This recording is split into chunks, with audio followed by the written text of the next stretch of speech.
It feels like this episode fits very well later on after the episode, the magic stain,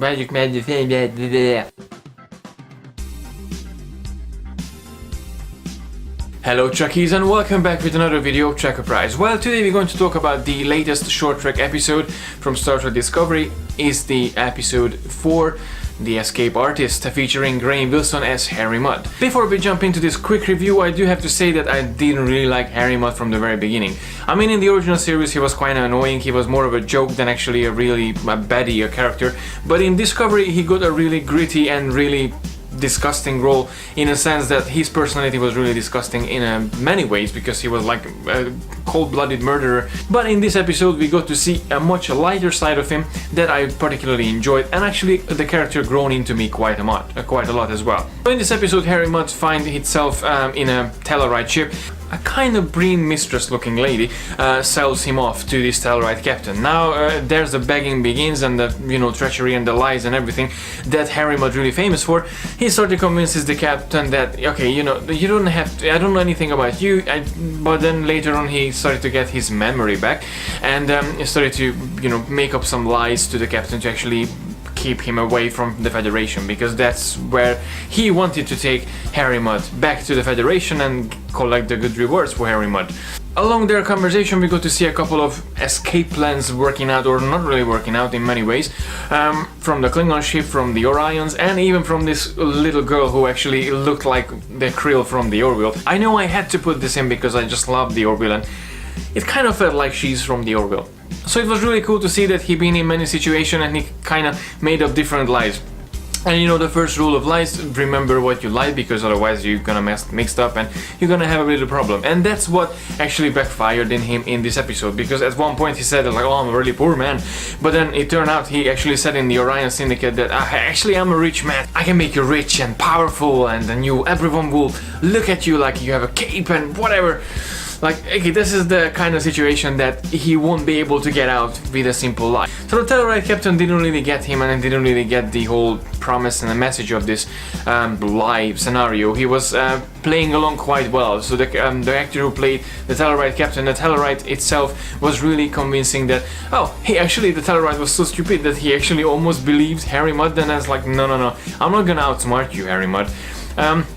Although in a sense Harry Mudd outsmarted everyone who previously captured him, because as we got to know, there's many other duplicates coming on from Harry Mudd. When we go to the Federation ship, we actually kind of see this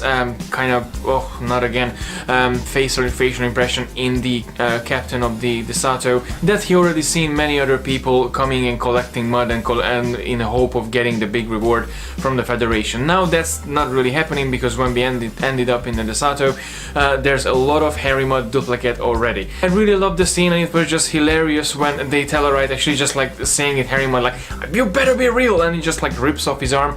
That was a hilarious scene, and it made this light episode even more fun to watch, even though it was a really disgusting scene that if it happens in real time, then like that's not really PG-13 at all. But obviously that was a really fun addition to this episode, and the whole Mudd in talking to Mudd in this brick sort of place, plus seeing Mudd being revealed as the Breen mistress lady who sells off these Mudd replicas to anyone who really wants to get a reward, and then he can collect the money, or he can actually get money out of himself. So it's a really interesting and ingenious plan that he has here, and obviously it just had to admire the guy, because he is really clever.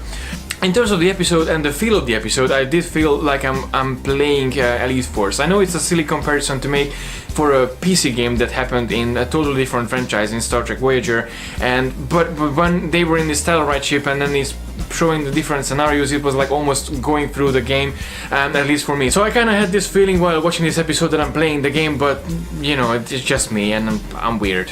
Obviously not just playing the character, but directing this episode himself, Rainn Wilson, proved himself a really good director, and I think he proved himself a really good Trekkie as well, because he understands what we're looking for in an episode and what we are really looking for in terms of visuals. And I think he captured the essence of this episode, and he put much more Trek in it than the previous episodes had in it. So I think I'm really looking forward to see more of his work if he's going to direct in future Star Trek episodes. It would be actually really wicked because he seems to be really understanding how the fans and what the fans really like to see on screen. Also note that this episode written by Mike McMahon, who will be responsible for Star Trek Lower Decks, the new animated series that due to come out sometimes. And that being said, if this animated series will be just as fun to watch that this episode was, I think we are off for a really cool ride, and I'm really looking forward to see what they're going to come up with, because this episode was a really promising start for whatever it comes in the future of Star Trek. In terms of the timeline in this episode, I was kind of thinking where this episode can fit between Season 1 and Season 2 and the original series. It feels like this episode plays way after we've seen Mudd in Star Trek Discovery Season 1, and we're going to see him in Star Trek the original series just before the episode of I'm Mudd. This episode also played a good tribute to the original series, because him having creating androids on himself comes back in later episode, well, comes back as a callback to the episode from Star Trek, the original series, the episode I'm Mudd, when he actually created many androids in this planet. And obviously his plan backfired because they started to replicate his wife, and that turned out to be a very uncomfortable situation for him. It was a really interesting and cool episode, and I'm really looking forward to see what Season 2 Discovery brings us, and I'm really looking forward to see if Ryan Wilson's character actually will come back in Season 2 of Star Trek Discovery. I really mean when I'm saying this, but I really got to like Harry Mudd. I really love this character now. I like before, because if you remember my character data file, I didn't really like Harry Mudd as he is, but I dig him now. It's a really good character, so I'm really looking forward to see if we get more of his character in Season 2. So Ryan Wilson, if you watch this, or anyone from Star Trek Discovery, thumbs up from me. It was a fantastic episode, and I'm really looking forward to see more like this. So that was it for today, guys. Thank you very much for watching this quick review of the short Trek episode The Escape Artist, featuring Ryan Wilson as Harry Mudd. Please let me know your thoughts on this episode, and also let me know what was your favorite or least favorite moment in this short Trek episode. As always, thank you very much for watching. Please don't forget to like and share the video, and don't forget to subscribe to receive all the geekiness every week. And until next time, live long and prosper.